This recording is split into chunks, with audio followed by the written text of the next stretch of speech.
আইপিএলে কেকেআরের অন্যতম সেরা অস্ত্র হচ্ছেন সুনীল নারিন। তিনি নাইট শিবিরে পুরনো সদস্য। তবে গত মৌসুমে নারিন নিজেকে মেন্টর গৌতম গম্ভীরের ছায়ায় মেলে ধরেছিলেন। তবে অতীতে কেকেআরের হয়ে ওপেনিংয়েও দেখা গিয়েছিল নারিনকে। গত মৌসুমে গম্ভীর তাকে ওপেনার হিসেবে ভালো ব্যবহার করেছিলেন। তবে এবার নারিন জানিয়েছেন গম্ভীরকে তিনি এই মৌসুমে মিস করবেন। এই প্রসঙ্গে ক্যারিবিয়ান সুপারস্টার জানিয়েছেন নিজের পছন্দের ব্যাটিং পজিশন। তবে আইপিএলে ওপেনিংই পছন্দ সুনীল নারিনের। এরপর নারিনকে বলতে শোনা যায় যে দল যেখানে চাইবে সেখানে ব্যাট করতেও প্রস্তুত তিনি। শহরে এক ইভেন্টে তিনি জানিয়েছেন যে ওপেনিং সোলভ তার পছন্দের।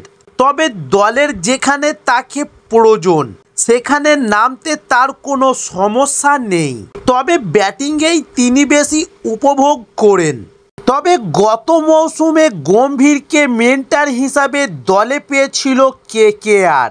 এবার তাকে এবং তার বুদ্ধিমাত্রাকে মিস করবেন বলে জানিয়েছেন নারিন। নারিনের কথায় গৌতম গম্ভীরকে মিস করব। ও অন্তত সফল ও বুদ্ধিমাত্রার সঙ্গে আমাদের স্ট্র্যাটেজি বলে দিত। এবার কেকেআরের টিমে প্রচুর সিনিয়র ক্রিকেটার রয়েছে। তবে এখনও তিনি চ্যালেঞ্জ উপভোগ করেন। এই প্রসঙ্গে নারিন বলেছেন আইপিএল এখন আর সহজ নয়। প্রতিটা দলই প্রত্যেক ম্যাচ জিততে চায়। তবে ক্রীড়াবিদ হিসেবে আমি প্রতিটা ম্যাচ চ্যালেঞ্জ উপভোগ করতে চাই। দলের গড় বয়স অনেক বেশি হলেও অভিজ্ঞতায় সম্পূর্ণ। তবে আইপিএলে উইকেট পেয়েও খুব একটা সেলিব্রেশনে মেতে যেতে দেখা যায়নি নারিনকে। এই প্রসঙ্গে নারিন বলেছেন এটা ব্যক্তিগত বিষয়। সকলের নিজস্ব খেলার ধরন রয়েছে এবং সেলিব্রেশন করার ধরনও রয়েছে। সকলের আলাদা আলাদা পরিবেশ উপভোগ করার বিষয় রয়েছে।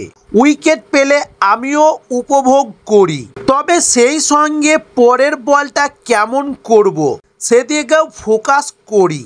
নিজের খেলার ধরন কেকেআরের টিমকে নিয়ে নানা কথা বলার ফাঁকে নারিন জানিয়েছেন কলকাতায় তার প্রিয় খাবার হচ্ছে বাটার চিকেন। কলকাতা আসার পর প্রথম দিন থেকে তিনি বাটার চিকেন খান। তবে গত আইপিএলে গম্ভীর মেন্টর থাকাকালীন চ্যাম্পিয়ন হয়েছিল কলকাতা নাইট রাইডার্স। তাই এবার 2025 আইপিএল শুরুর আগে তাই অন্যতম মালিক শাহরুখ খানের মুখে ফের গৌতম গম্ভীরের প্রশংসা শোনা গিয়েছে। আইপিএলে গম্ভীরের সাফল্য বেশ নজর কাড়া। কারণ তিনি তরুণ ক্রিকেটারদের সুযোগ দেওয়াই তাকে অন্য কোনো কোচের থেকে আলাদা করেছে। তাই জিও হটস্টারে একটি অনুষ্ঠানে শাহরুখ খান বলেন আমি কখনোই ভাবিনি গৌতম গম্ভীর আমাদের ছেড়ে চলে যাবেন। বছরের পর বছর ধরে গম্ভীরের সঙ্গে আমার একটা ভালো সম্পর্ক রয়েছে। কিছু প্লেয়ার থাকে যার সঙ্গে আমাদের বন্ধুত্ব খুবই শক্তিশালী হয় এবং গম্ভীর তাদের মধ্যে একজন। গৌতম গম্ভীরের ক্ষেত্রে সেটা একটা ঘুরে ফেরা ছিল।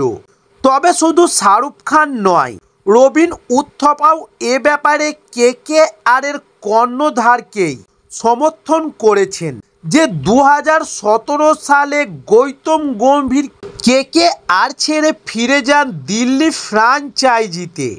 সেই সময়কার ছবি বর্ণনা করতে গিয়ে এবার রবিন উত্থপা বলেছেন গৌতম গম্ভীর যখন আর কেকেআরের সঙ্গে ছিল না তখন মনে হয়েছিল কে দলকে গোছাবে। উনি বেরিয়ে যাওয়াতে কিছুটা দিশাহীন হয়ে পড়েছিলাম আমরা এবং বাইরে থেকেও বোঝা গিয়েছিল যে দলের ড্রেসিং রুমের ছবি এক নয়। পরে যখন শুনি গৌতম গম্ভীর ফিরেছেন আমি মনে করেছিলাম KKR এর কাছে এর থেকে ভালো সময় আর কিছু হয় না এবং 2024 IPL এ গম্ভীর KKR এ ফিরে আবারও চ্যাম্পিয়ন করেছিল কলকাতা নাইট রাইডার্সকে।